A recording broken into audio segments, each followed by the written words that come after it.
To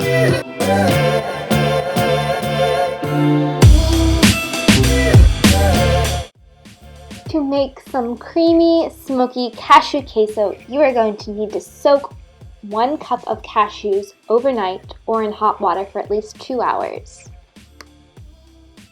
Next, blend the cashews in a food processor or blender until you have a nice, thick, creamy paste.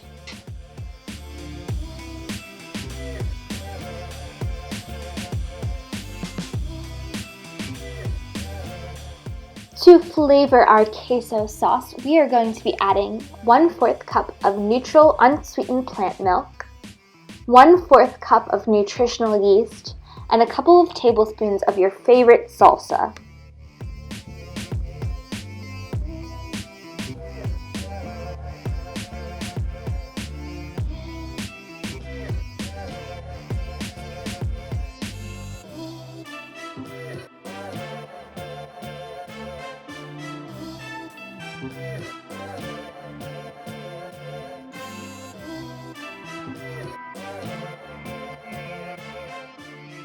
I'm also adding a pinch of salt, this is about 1/4 teaspoon, as well as some cracked pepper.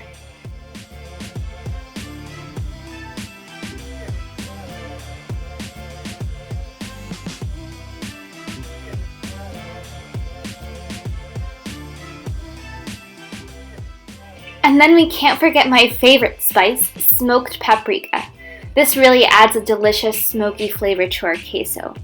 And I'm just stirring it up real quick, which helps with the blending process.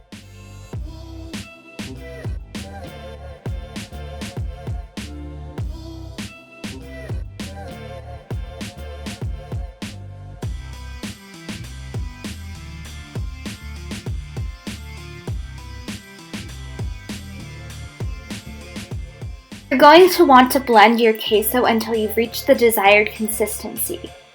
I like it thick and creamy. But if you want it to be a little thinner, you can always add more plant milk.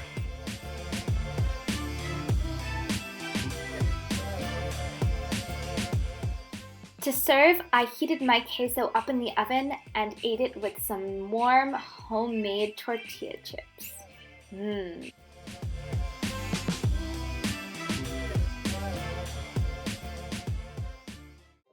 For our next dip, we are going to be making baba ganoush.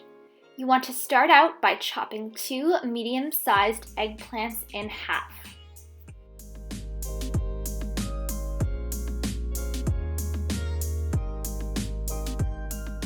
Next, bake them in the oven at 400 degrees Fahrenheit with a couple of cloves of garlic.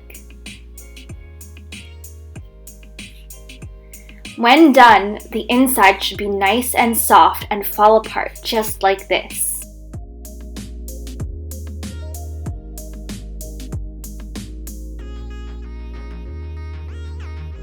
Alright, here comes the messy part.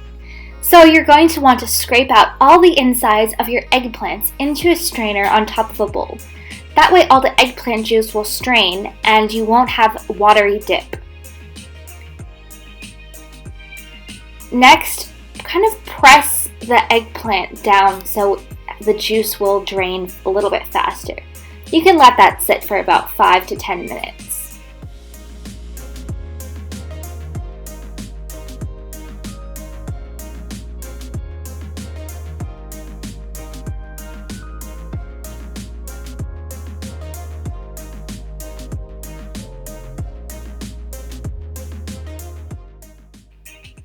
Next, add the eggplant into a food processor.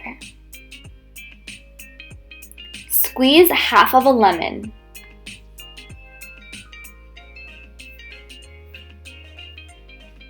Then add your roasted garlic.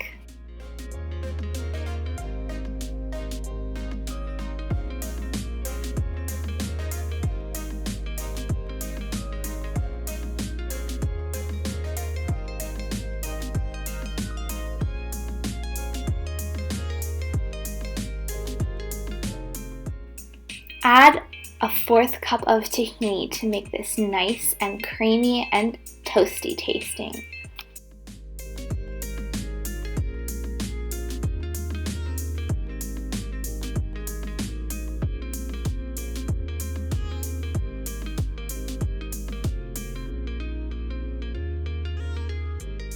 Know me, I had to add some salt, pepper, and smoked paprika into the baba ganoush as well.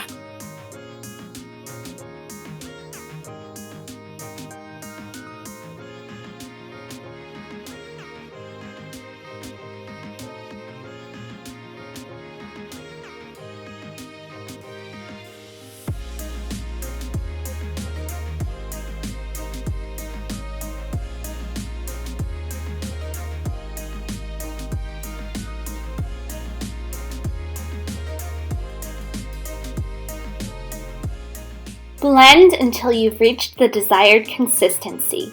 It should be nice and creamy. Doesn't that look delicious?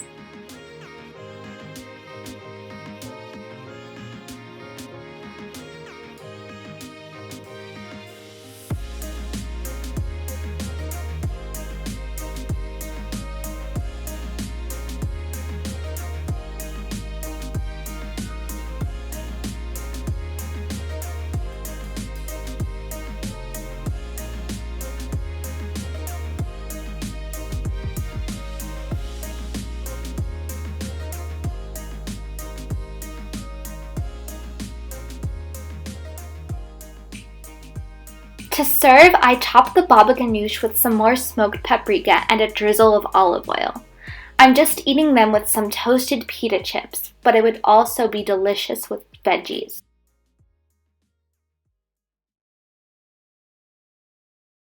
For the last recipe, we're making millennial pink hummus, aka beet hummus. And unfortunately, some of my footage got lost, but I still wanted to share the recipe with you all.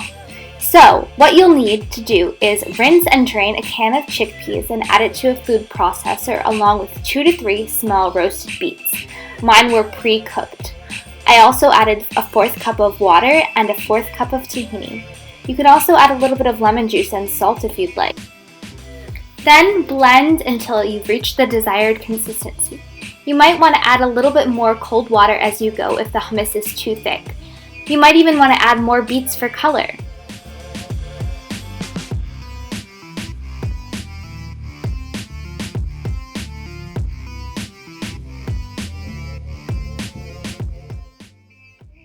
To serve, I garnished my hummus with some fresh mint, and I'm eating it with some chopped raw carrots.